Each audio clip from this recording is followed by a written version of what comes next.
No hay mejor terapia que la terapia ocupacional. ¿Ah? Para mí, pues. Mire, nosotros como creyentes vamos a dudar. La vida es difícil. ¿Por qué dudamos? Primero, que la mente finita humana nunca va a entender la mente de Dios, ni las cosas extraordinarias que Dios hace.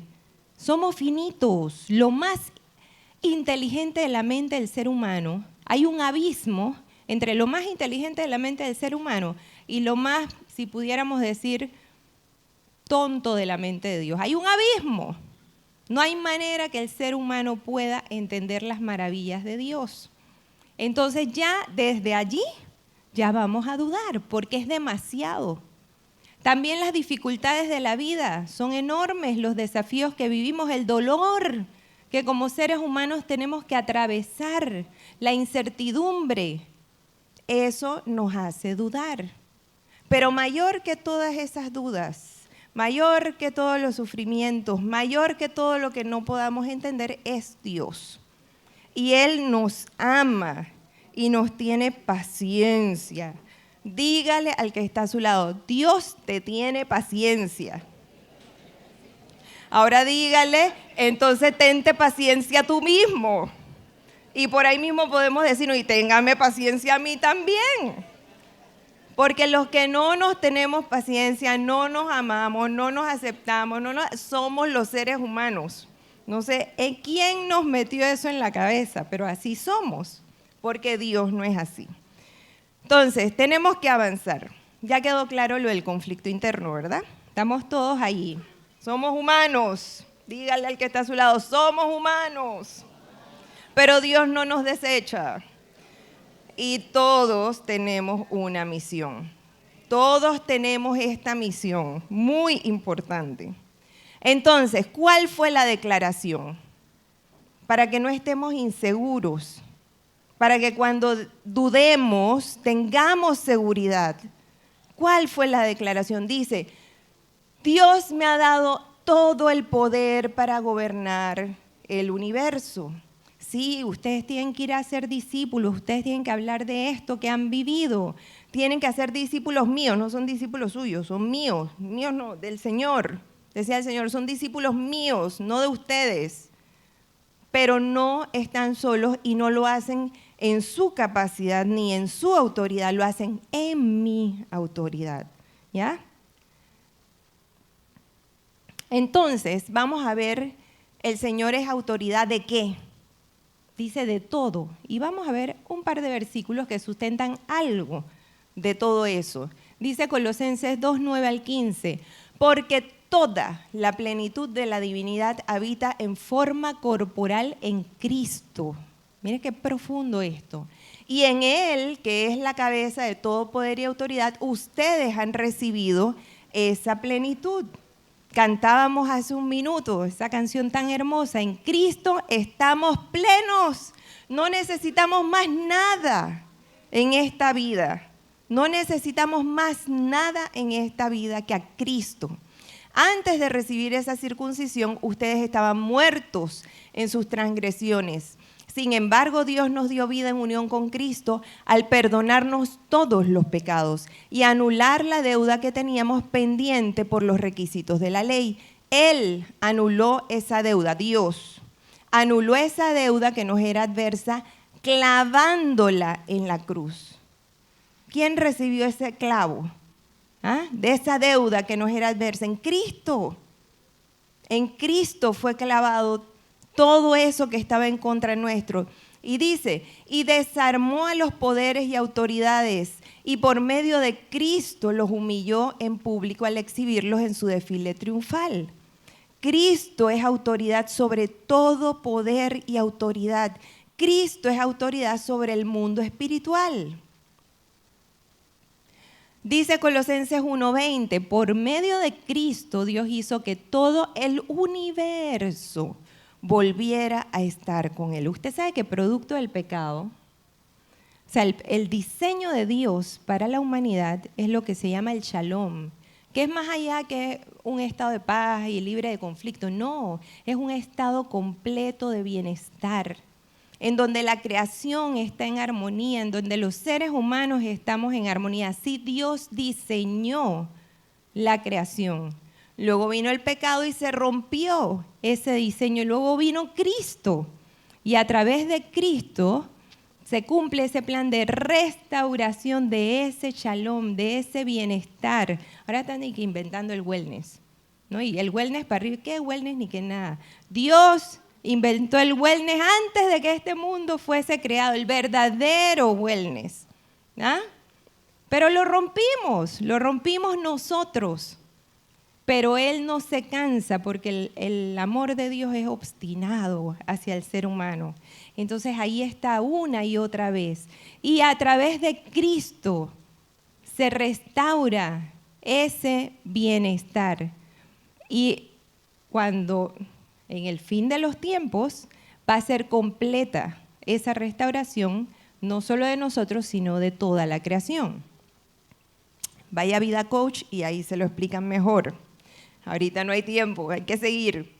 Pero miren lo que dice, por medio de Cristo hizo que todo el universo volviera a estar en paz con Él.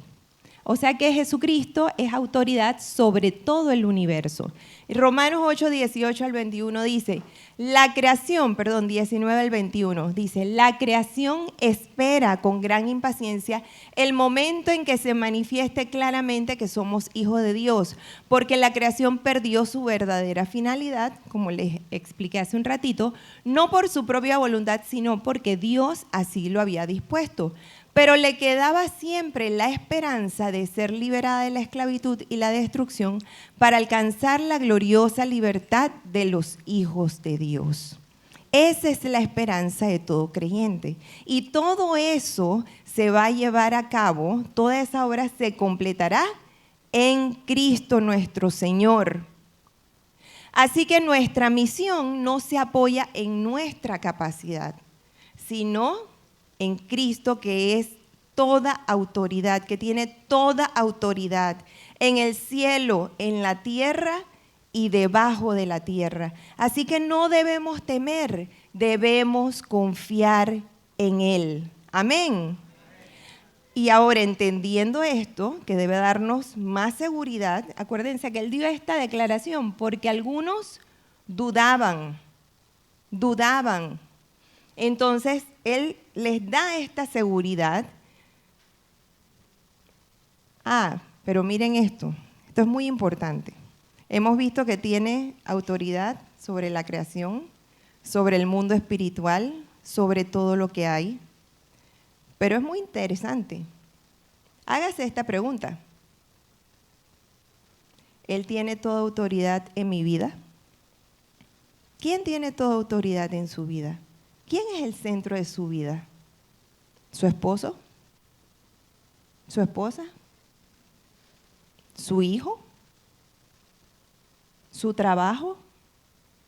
¿Sus bienes? ¿O es Cristo? Si le quitan alguna de esas cosas mencionadas, ¿todavía le va a dar gloria a Dios? ¿Todavía va a estar feliz? ¿Tiene Cristo toda autoridad en mi vida?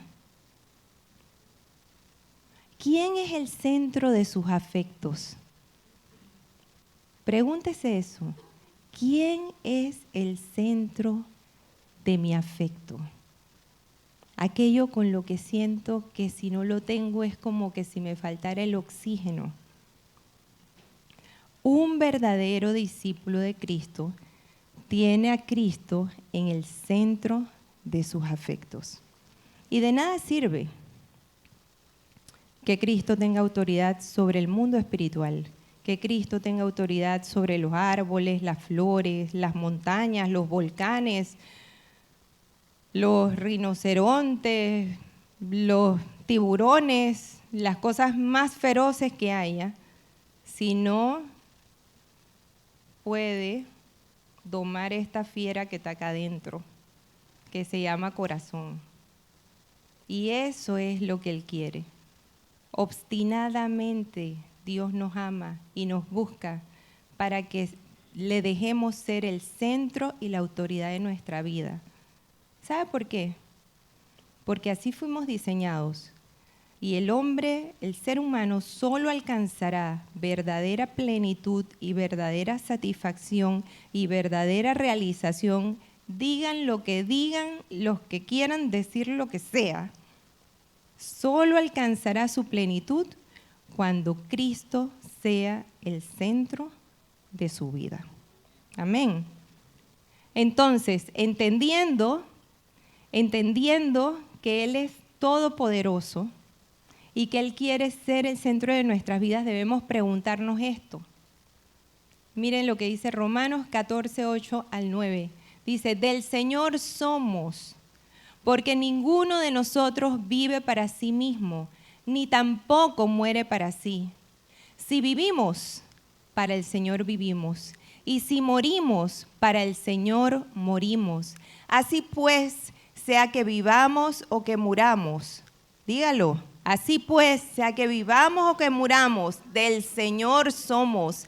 Y para esto mismo murió Cristo y volvió a vivir, para ser Señor tanto de los que han muerto como de los que aún viven. ¿Es Cristo el centro de mi vida? ¿Puedo decir yo esto? Del Señor soy, y si vivo, vivo para Él, y si muero, muero para Él, porque soy de Él. Un verdadero discípulo de Cristo vive y muere para Cristo. Él es el centro de su vida. Y el Señor nos dio esa misión: vayan y hagan discípulos. Pero no me voy a adelantar. Ya sabemos esto: como Dios le ha dado potestad para gobernar el universo, nada nos podrá separar de su amor. Eso dice Romanos 8:28. Pero a veces solamente nos acordamos de eso. Nada nos podrá separar del amor de Cristo. Pero eso es cuando nosotros le damos a Él la autoridad total sobre nuestra vida. Y entonces ahí sí podemos decir que ni ángeles, ni potestades, ni principados, ni lo presente, ni lo porvenir, ni lo alto, ni lo profundo, ni ninguna cosa creada nos podrá separar de su amor. Amén.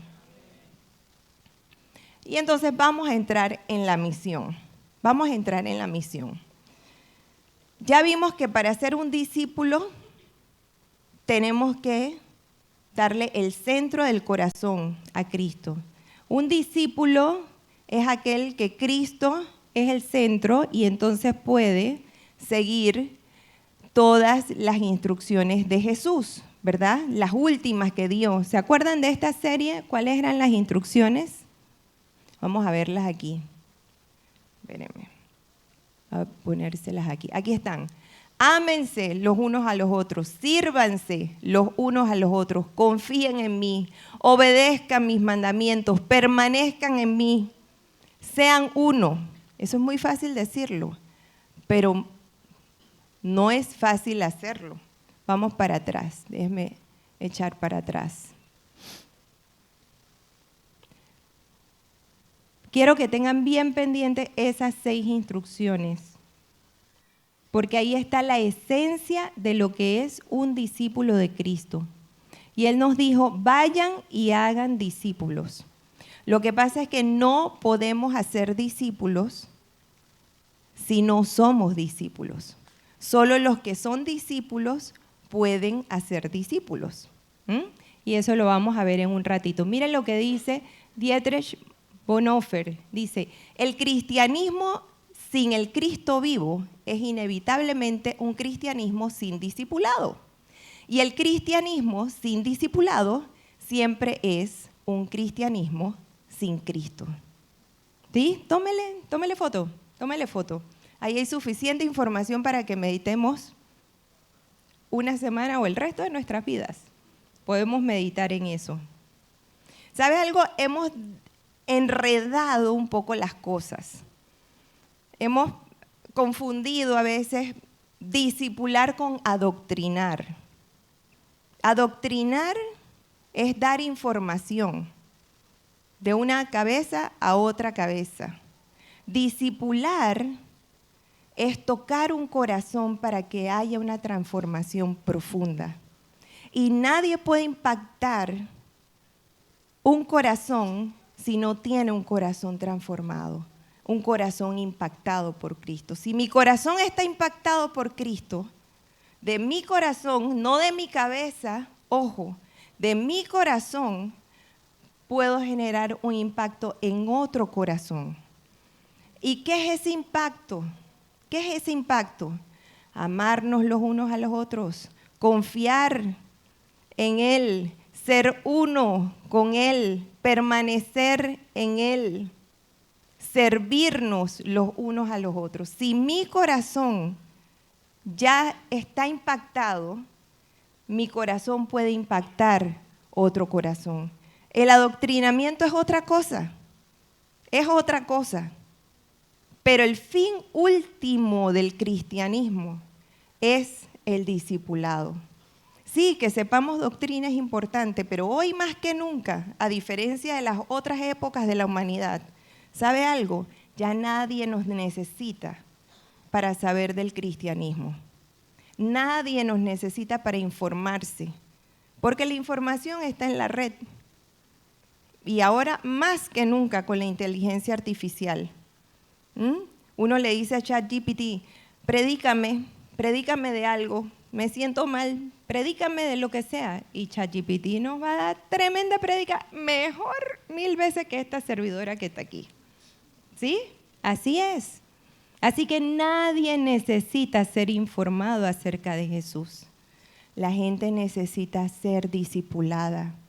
Hay un mundo aquí adentro y afuera que está sufriendo y necesitan ser impactados y transformados por el amor de Dios. Y eso solo pasa cuando uno mismo ha sido impactado y transformado por ese amor. Solo así uno puede ser un canal de esa transformación espiritual profunda. Amén. Seguimos.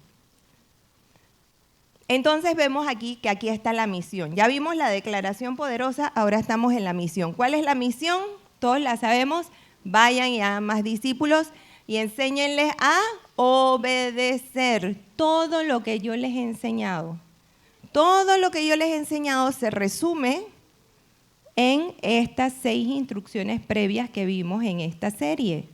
Esa fue la última cena, el último espacio antes de ser crucificado que nuestro Señor tuvo con sus discípulos, imperfectos, con todas sus dificultades, sus dudas, sus problemas de carácter, etcétera. Esos eran sus discípulos.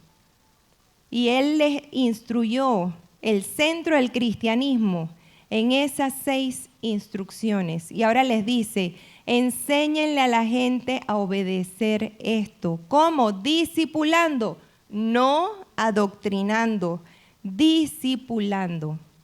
¿Sabe qué me llama la atención del Señor? Que Él les da la seguridad, pero les da esa misión. Y Él no espera a que ellos sean perfectos o que se sepan toda la ley o sepan todo para que se pongan a servir. Me da risa que en las iglesias, yo he sido cristiana toda mi vida, ratón de iglesia se puede decir, en vez de ratón de biblioteca, ratón de iglesia, ¿no? Me da risa que nos inventamos unas cosas que yo no sé de dónde las sacamos y del mundo corporativo, yo no sé de dónde se nos ocurre tanta cosa.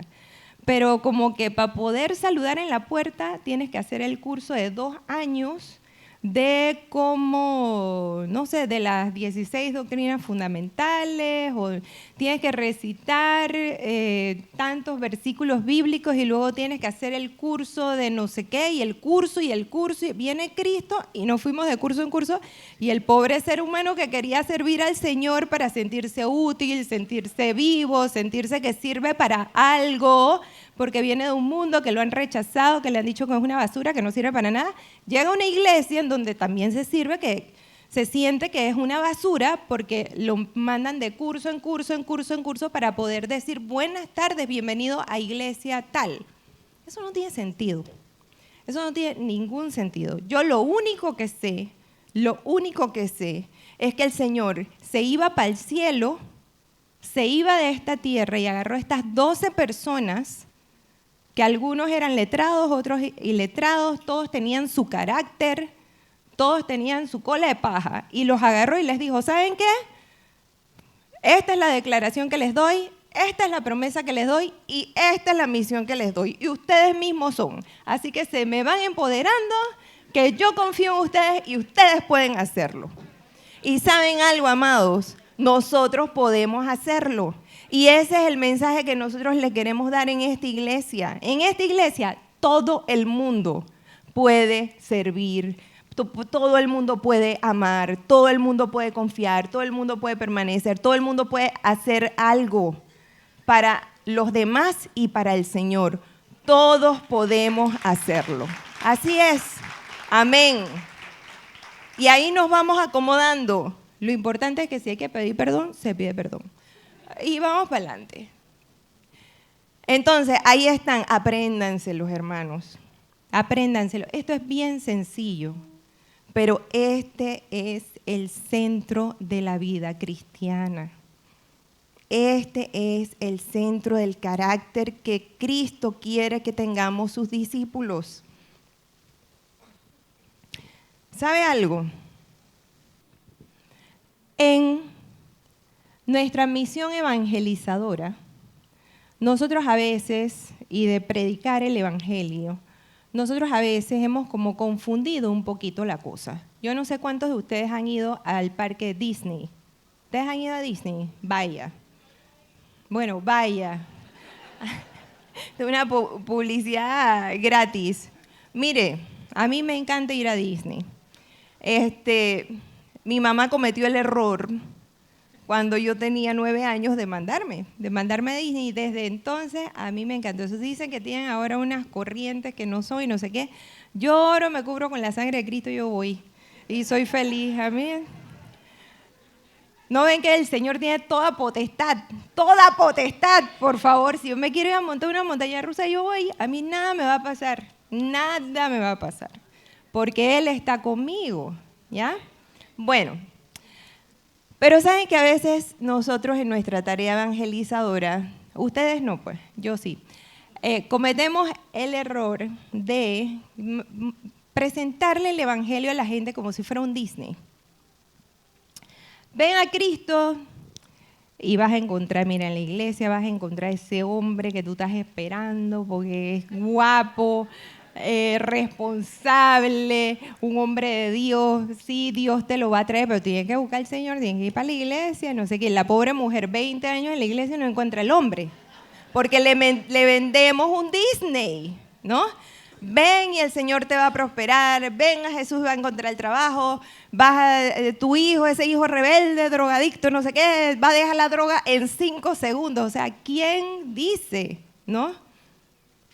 Ven y todo va a ser feliz. Usted sabe que en Disney, yo estuve leyendo un poco del servicio al cliente de ellos debajo del parque, ellos tienen unos túneles, ¿no? Donde todos los empleados trabajan abajo de los túneles, ¿ya? Y los empleados les dicen, cuando los contratan ahí, les dicen, usted no es un empleado aquí, usted es un actor.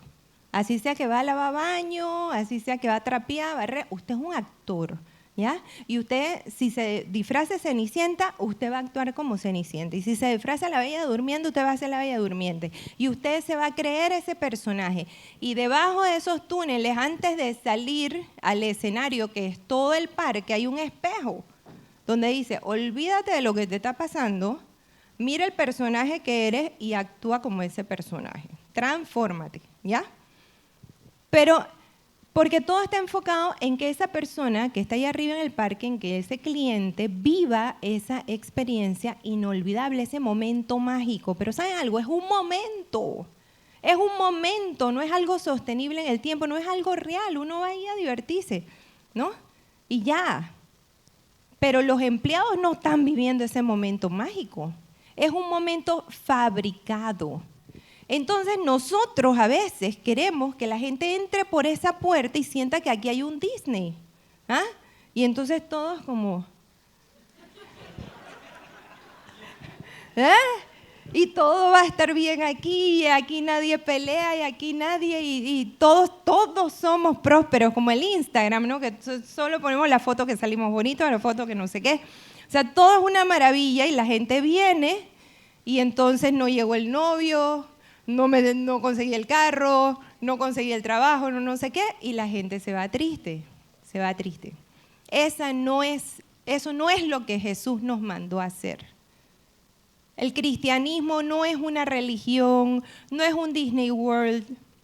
El cristianismo es una transformación profunda interior del ser humano. Eso es el cristianismo.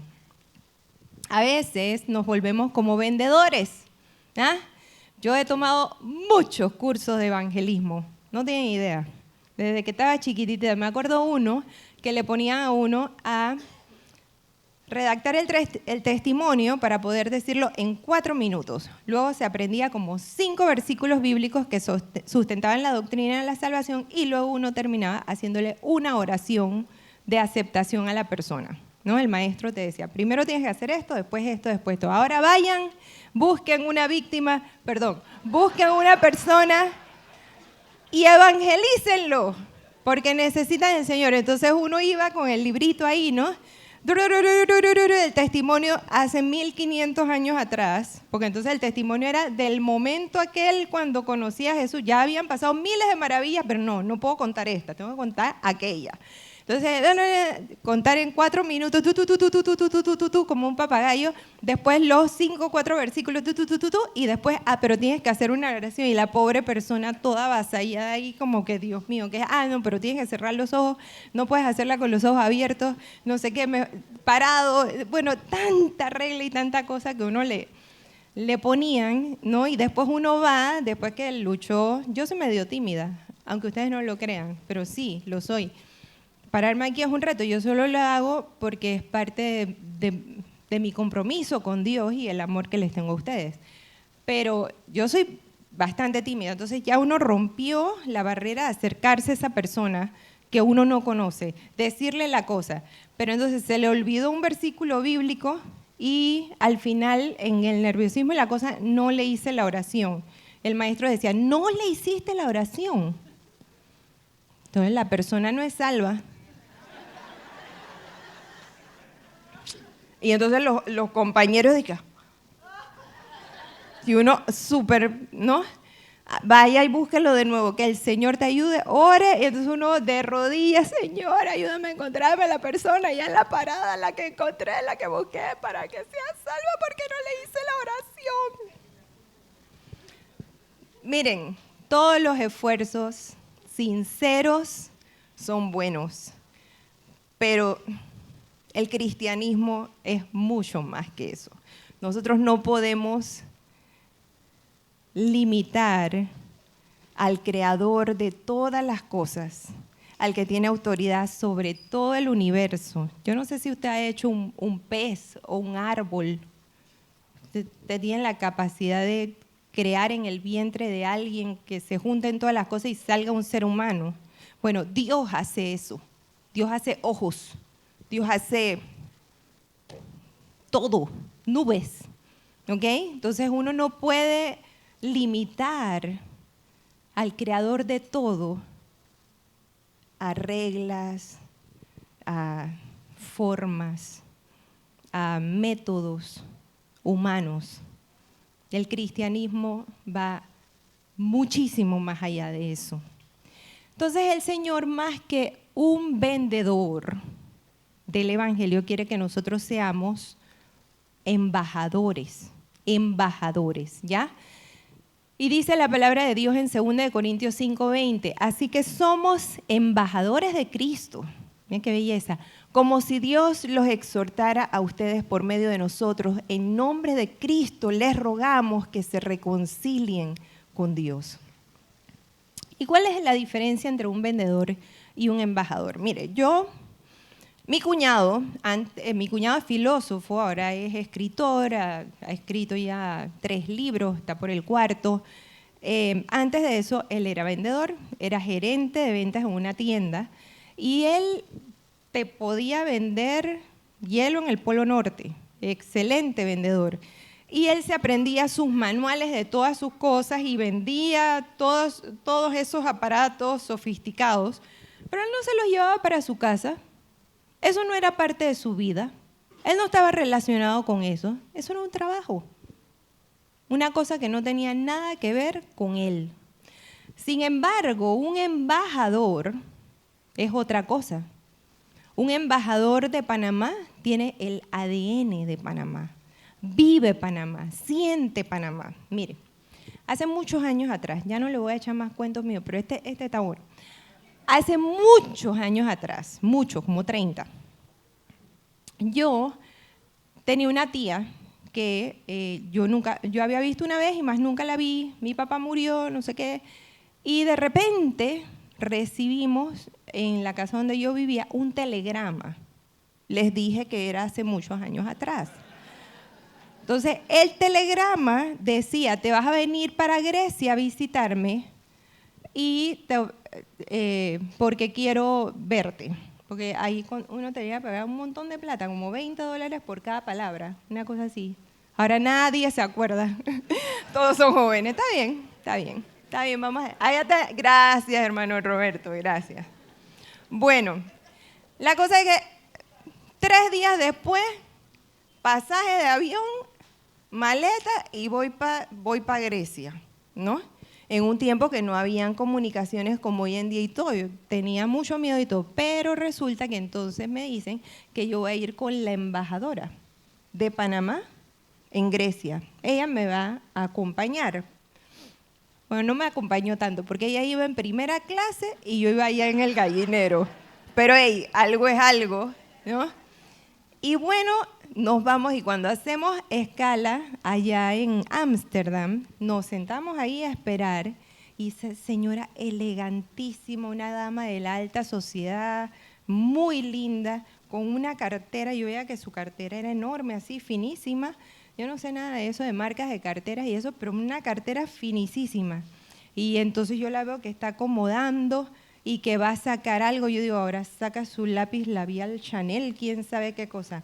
¿Y qué usted cree que saca la señora de esa cartera?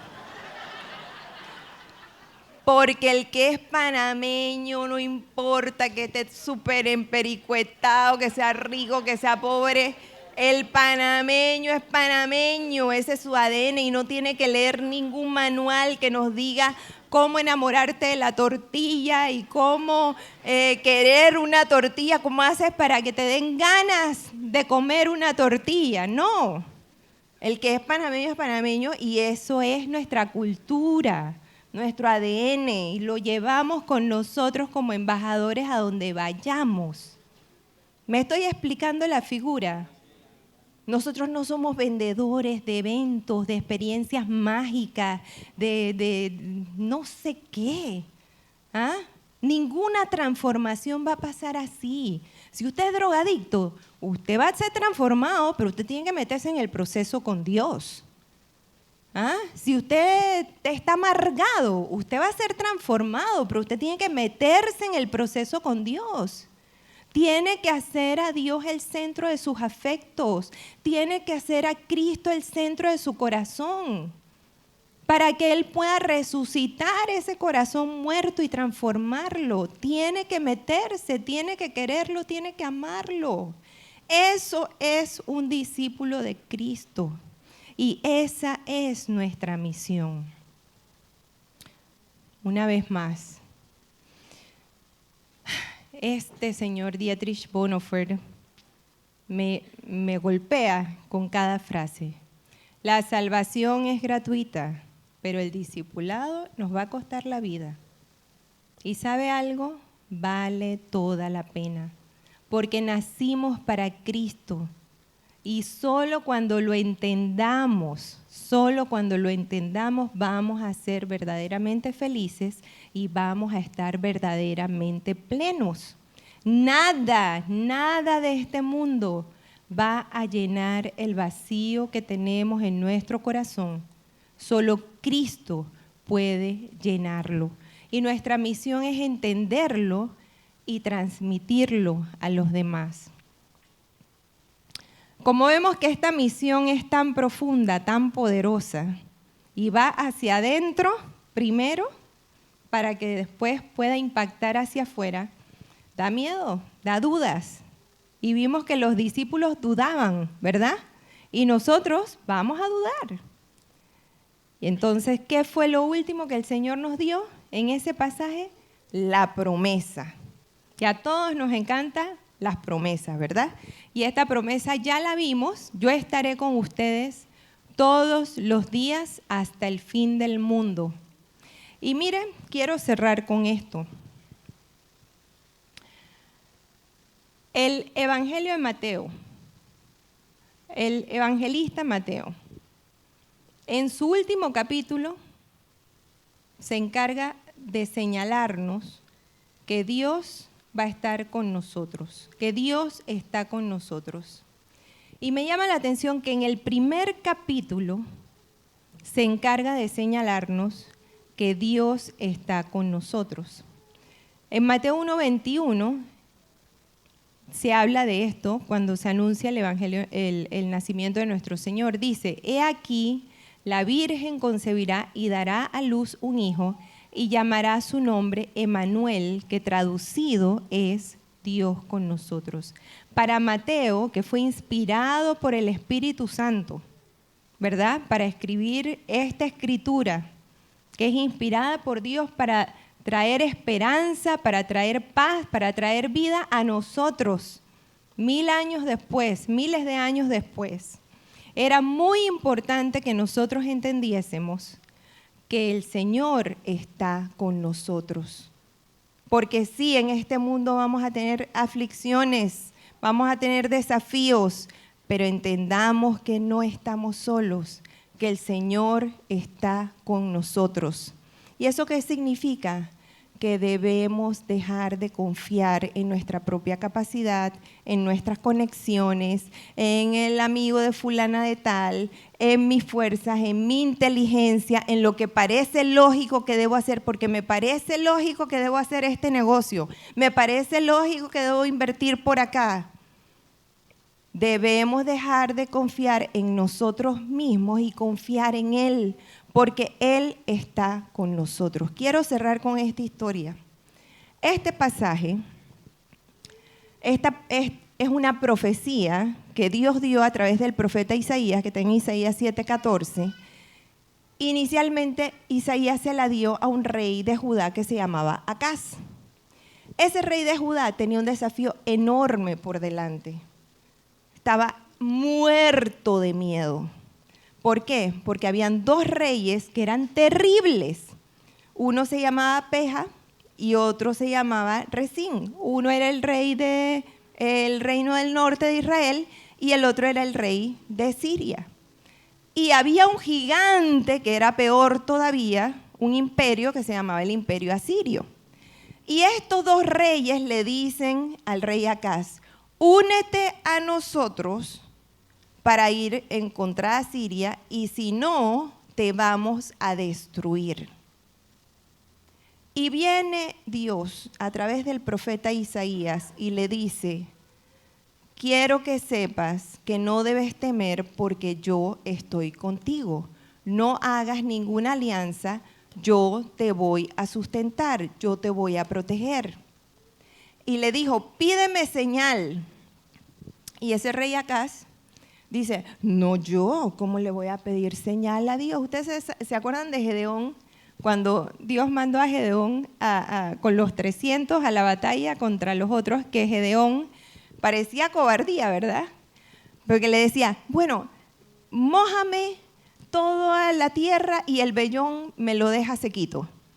Y Dios lo hizo. Y después le dice, mójame el vellón y déjame toda la tierra sequita, ¿verdad? Le pidió señal varias veces porque era un desafío muy grande.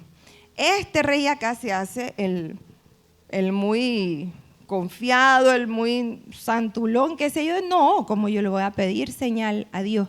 Pero Dios, conociendo que eso era una hipocresía, que él tenía su propio plan humano y estaba menospreciando el apoyo que el Dios Todopoderoso le quería dar, le dice, igual te voy a dar señal. La Virgen concebirá a un hijo y le va a poner su nombre Emmanuel, que significa que yo estoy contigo. Y le dio la señal. ¿Sabe qué hizo Acaz? Menospreció el consejo del Dios Todopoderoso y se fue a aliar, imagínense, con Asiria, y fue completamente destruido. Amados hermanos, queridos amigos, Dios está con nosotros. Dios está con nosotros. Yo no sé cuál es el desafío que tú tienes por delante, pero quiero decirte algo. La palabra de Dios dice, estad quietos y conoced que yo soy Dios. Confía en Dios. Dios está de tu parte. Él no te desecha. Él te tiene paciencia. Él sabe que eres imperfecto. Él sabe que le vas a servir ahí, a veces bien, a veces mal. Y sabes que Dios está contento contigo así como eres. Lo único que Él quiere de ti, lo único que Él pide de ti es un corazón humillado ante Él. Lo único que Él pide de nosotros para que seamos verdaderos discípulos es que le demos el centro de nuestra vida, es que Él sea el centro de nuestro afecto, es que Él sea el número uno. Eso es lo único que el Señor pide de nosotros. Este mundo necesita una transformación y esa transformación va a empezar por cada uno de nosotros. Cuando decidamos ser sus discípulos, acuérdense de esto, nada nos puede separar del amor del Señor. Solo nosotros mismos nos podemos apartar de Él. No dejemos que las distracciones de este mundo nos aparten del amor de nuestro Dios Todopoderoso. Miren lo que dice esto y con esto termino. Si la iglesia no está haciendo discípulos, entonces todas las catedrales, el clero, las misiones, los sermones, aún la misma Biblia, es una pérdida de tiempo. La pelota está en nuestras manos. Si Dios es Dios, entonces sirvámosle. Y si es Baal, el dinero, la superficialidad de este mundo, entonces vayamos en pos de Él. Pero este mundo necesita discípulos que nos podamos poner en la brecha para acercar este mundo sufrido a Dios. Y eso somos nosotros. Nosotros somos los embajadores, no es en nuestra capacidad, sino en su autoridad. Y Él prometió, y lo está cumpliendo, que estaría con nosotros todos los días hasta el fin del mundo. Que el Señor les bendiga.